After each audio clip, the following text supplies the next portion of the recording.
What's going on, ladies and gentlemen? It is the Uplander, James Williams, also known as Melchizedek, here on the game Upland.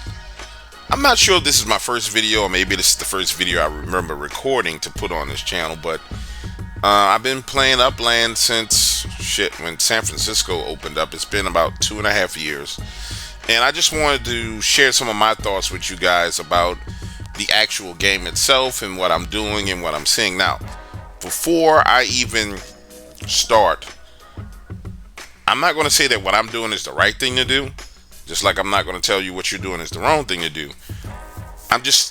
These are just my thoughts and my strategy. It's nothing sophisticated, nothing fancy, but it's just my thought and my strategy on how I'm playing Upland. Right now, net worth 4.587 million. 279 properties at this point in time, 10 collections, 4 Spark. Now, when I started this game, I didn't really pay attention to the collection thing. Honestly, I didn't. I got a couple in San Francisco when they opened up, but I didn't really pay attention to it. And then later on, I kind of figured it out, and I was already behind the gun. So my approach has been, it's a buy and hold and then flip strategy. So I started here in San Francisco, and when I went into San Francisco, this whole downtown area was being purchased, and I think I started this game off with $50, guys. In total, I had $450 into this game. I've already pulled out $600 through USD transactions. But nonetheless, when I started, you were still able to buy stuff here in San Francisco. I picked up a couple of little pieces down here, and then I realized that it was quickly being minted out. So I decided to come outside of that area and play the long game, and that's how I came upon Ocean Avenue. And so prior to me selling Ocean Avenue, literally everything here on Ocean Avenue I owned. All this, both sides, all the way up to here, including the big pieces, turning this corner, coming down, or going up, all of this. So I just took the strategy of, I'm going to just buy the block.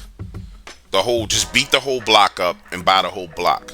And so I guess you can call this the beat the block up strategy, because at some point in time, these values appreciate and they go up.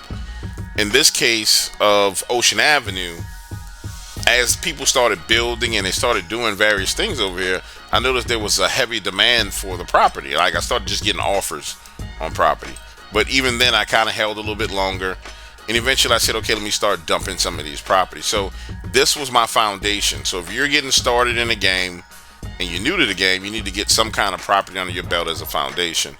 And then from there, you can turn around and you can try and sell and flip, and get the ball rolling. But if you happen to get on the right street and you're minting at the opening of a brand new city, it offers another unique opportunity for you as well. That unique opportunity is, like Los Angeles is about to open up soon. So if you're on Santa Monica Boulevard and you're actually getting 10, 12 properties minted on Santa Monica Boulevard, you probably can 3x your money right then and there immediately with no problem, right? My strategy when it comes to selling property, which I've sold a lot recently, to get the 980,000 UPX to go into Los Angeles, my strategy is I'm cool with 1.5x on my money or 2x on my money. Going into Los Angeles, my goal is to actually 2x or 3x my 988,000 UPX. So all 988,000 is going to that city, but the goal is to minimum 2x it. So if I can 2x that and come back out of there at 1.8 million, or 2 million, close to 2 million, I'll be extremely happy. So if on the opening of a new city, if I can get on Santa Monica Boulevard or Hollywood Boulevard and actually get an opportunity to mint multiple properties, I'm taking and flipping at UPX immediately. Now, if I can't get on that major street, like Hollywood Boulevard or I don't know, Santa Monica Boulevard or Rodeo Drive, in that case, I'm going to go a little bit further off where there's less competition, and I'm going to find a main street, but the longest main street I can find, and I'm going to beat the block up. That means I'm not competing with the big boys for all the other stuff. If I can't get in a fight, I'm just not going to try and fight that fight. But what I can do is, as the game grows, I can consume and take up literally a whole street, and that's what I did on Ocean Avenue.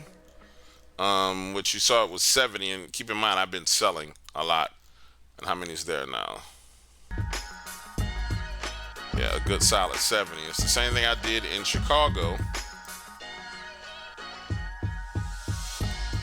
This was 100 properties before I started selling.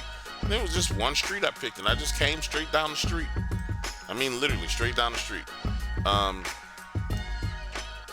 And I eventually started selling that off as well.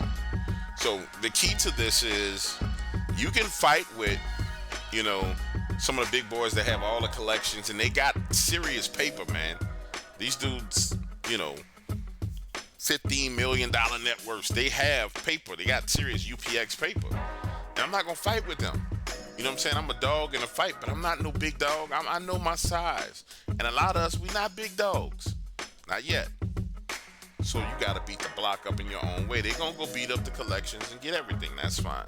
So my advice to you would be find you a strip and buy the strip. Now, if you're just putting a little bit of money in the game and you're starting 100, 200 bucks, buy the strip. Find you a nice strip and buy it and hold on to it.